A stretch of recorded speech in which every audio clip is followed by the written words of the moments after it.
Itigil muna ang pag-iimprenta ng COMELEC ng balota para sa eleksyon 2025. Kasunod po yan ang temporary restraining order ng Korte Suprema laban sa pag-disqualify sa ilang aspirant. Kaya ayon sa Korte, kailangan isama ang kanilang pangalan sa balota. Saksi, si Sandra Aguinaldo. Isang emergency meeting ay pinatawag ni COMELEC Chairman George Erwin Garcia. Kasunod ito ng desisyon ng Korte Suprema na naglabas ng temporary restraining order laban sa mga desisyon ng COMELEC na nag-disqualify sa ilang kandidato o di kaya idineklarang nuisance candidate. Kabilang dyan ang pag-disqualify nila kay dating Representative Edgar Erice sa pagtakbo sa 2nd District ng Caloocan. The TROs prohibits COMELEC from disqualifying them. So this means their names have to be included in the ballot. So it's up to COMELEC how they will implement this, but they will just have to follow the order of the Supreme Court, yes. Problema ito dahil wala na sa mga balotang iniimprenta ngayon ang pangalan ni na Erice at 4 na iba pa. Noong January 6 pa nagsimulang mag-imprenta ng balota ang COMELEC.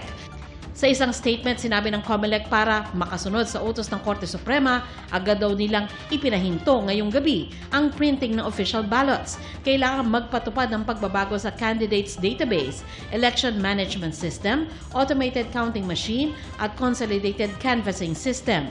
May babaguhin din sa 1,667 ballot face templates at sa serialization nito at ang pagbabago sa numero ng mga kandidato. Uulitin naman ang pag-iimprenta ng mga apektadong balota. Pag-aaralan din daw kung uulitin ang isinagawang trusted build dahil sa pagbabago sa EMS at database.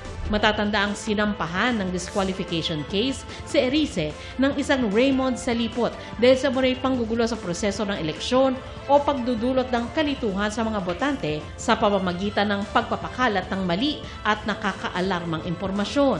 Kaugnay yan sa mga komento ni Erice tungkol sa kontrata ng COMELEC at kumpanyang Miru.